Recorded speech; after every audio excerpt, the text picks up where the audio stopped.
Okay, students, let's start this chapter number 3rd, the Shepherd's Treasure. Okay, let's start. Okay, beta, these are the highlights. So we can skip it or we can read it. So I will like to read it. A poor shepherd once lived in Iran. एक Hindi explanation is here. एक जो गरीब shepherd था, shepherd क्या होता है, जो भेड़ बकरियों की लुक आफ्टर करता है, देखभाल करता है, वो ईरान में रहता था. ईरान एक कंट्री का नाम है.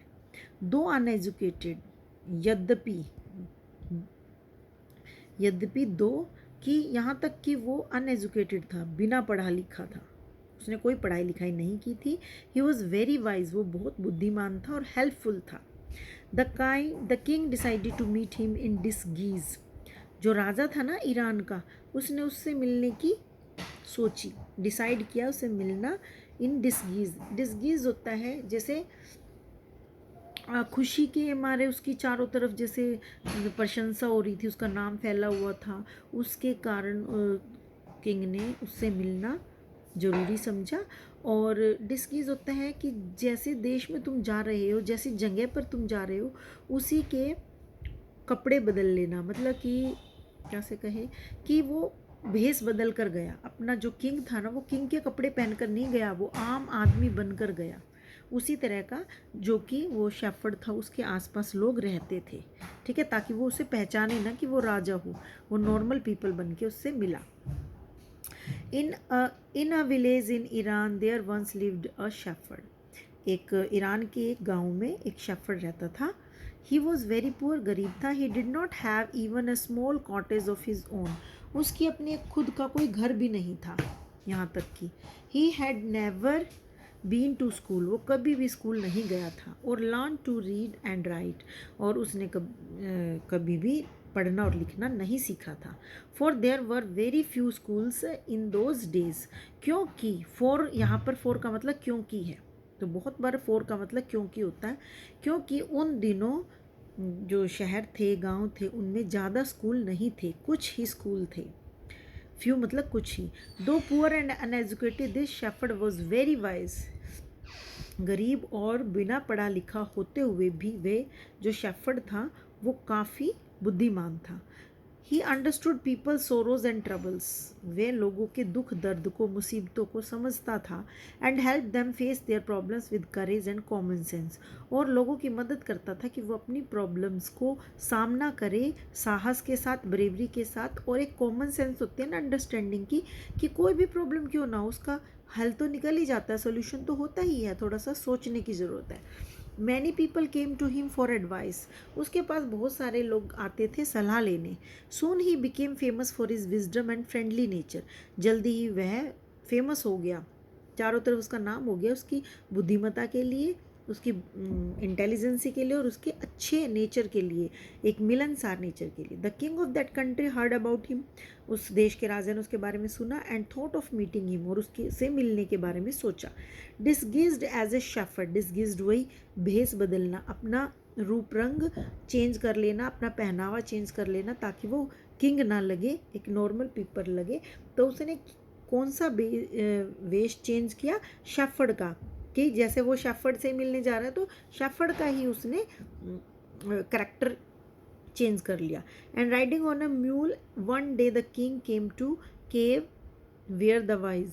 अब म्यूल क्या होता है, जो ये होते हैं ना हमारे शेफर्ड होते हैं, वो हमेशा ना ऐसे भेड़ बकरियों की लुक आफ्टर करते हैं, ठीक है. तो म्यूल होता है जस्ट लाइक हॉर्स या गधा, इस तरह का एनिमल होता है जिसके ऊपर राइड करता है जो शेफर्ड है. वो एक जगह से दूसरी जगह जाते हैं. तो वन डे जो किंग है वो गुफा में आया. केव मैंने गुफा, गुफा में आया जहाँ पर कि वो बुद्धिमान शेफर्ड रहता था. Shepherd lived.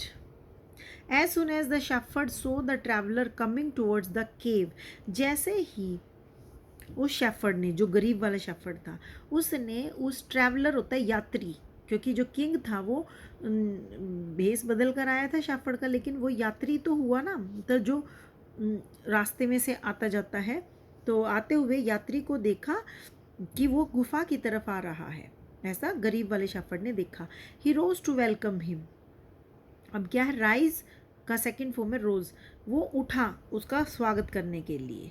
He took the tired traveller inside the cave, उसने थके हुए यात्री को, पैसेंजर को गुफा के अंदर लिया।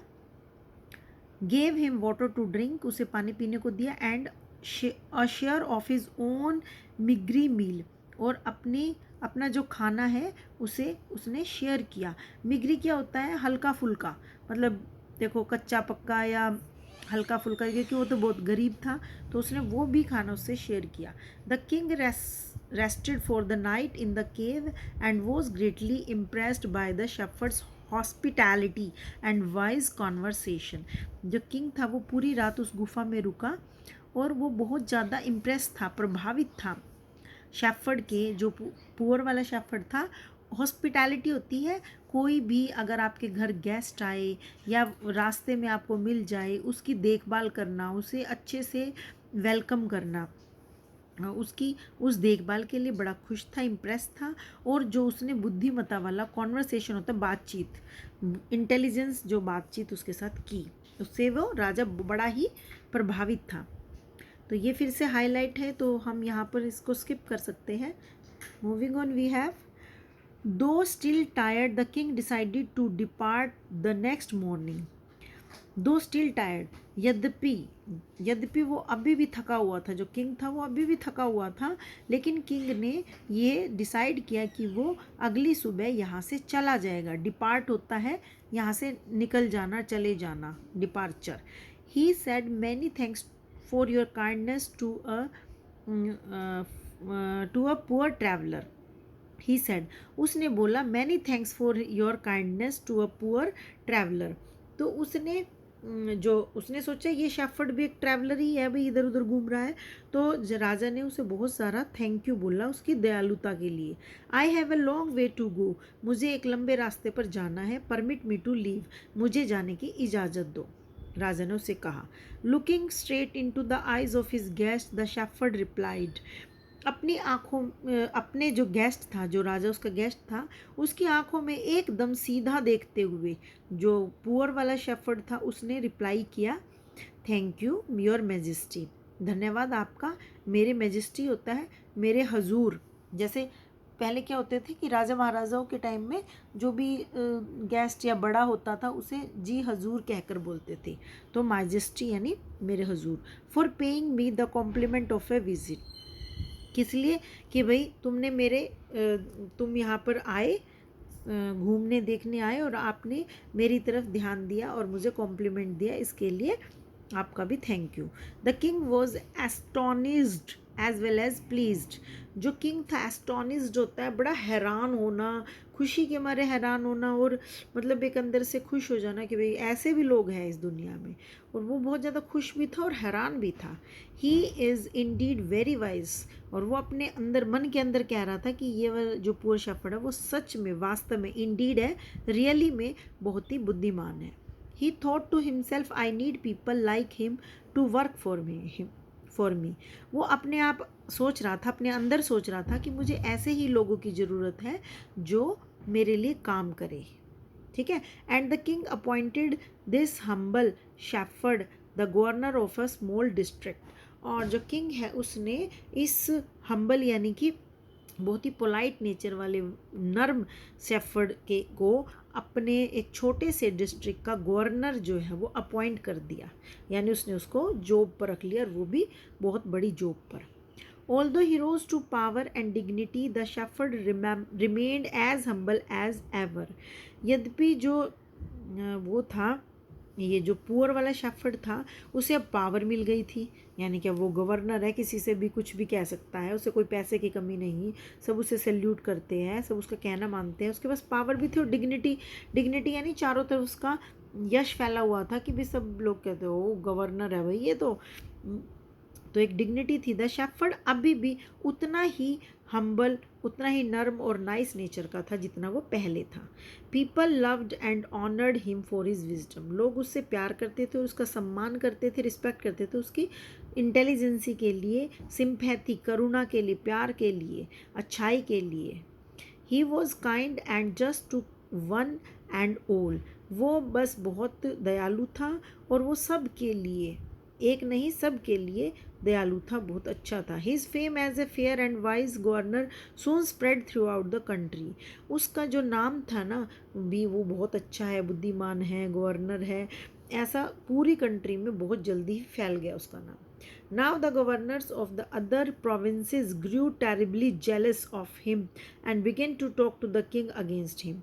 अब जो दूसरी सल्तनत के जो गवर्नर थे ना, प्रोविंसेस होता है सल्तनत, सल्तनत मतलब एक अपना, उस टाइम में क्या होता था, एरिया बटा होता था भाई, ये मुग़ल साम्राज्य है, ये मराठास है, ये है, ऐसे सल्तनत होती थी, अलग अलग एरिया होता था। उनके जो गवर्नर थे ना, वो उससे बहुत बुरी तरह से जेलसी फील करने लगे, चिढ़ने लगे कि उसके बारे में तो सारी जगह मतलब फेमस हो गया है वो, तो वो किंग को उस शेफर्ड के बारे में उल्टी सीधी बातें कहने लगे, उसके खिलाफ बातें बनाने लगे। They said he is very dishonest, उन्होंने कहा कि वो बहुत ही बेईमान है, and keeps for himself part of the money that he collects as tax from the people, और वो अपने पास जो है पैसों का वो हिस्सा जो कि टैक्स के रूप में लोगों से लिया जाता है ना, उसमें से कुछ हिस्सा अपने पास रख लेता है। यानी कि गवर्नर क्या होता है, लोगों से ना टैक्स वसूल करता है, मतलब इकट्ठा करता है, कलेक्ट करता है। जैसे लोग हाउस टैक्स भरते हैं, वाटर टैक्स भरते हैं, ठीक है, और प्रॉपर्टी टैक्स, मनी टैक्स ऐसा भरते हैं। तो गवर्नर वो कलेक्ट करता है सारी मनी और फिर वो किंग को जमा करवा देता है सारे पैसे। तो वो जो दूसरे गवर्नर थे ना, दूसरी सल्तनत के, दूसरे राज्य के जो गवर्नर थे, वो चिढ़ने लगे और कहने लगे कि ये जो इतना टैक्स इकट्ठा होता है ना, उसमें से ये पैसा रखता है अपने पास और आपको कम पैसा जमा करवाता है, ये बेईमान है, ऐसा कहने लगे।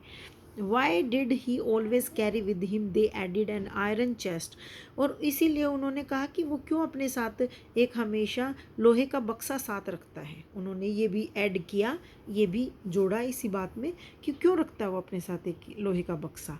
भाई ये बताना चाहते थे ना कि इसमें ये टैक्स का पैसा जो है इसमें चोरी से रख लेता है और आपको कम जमा करवाता है।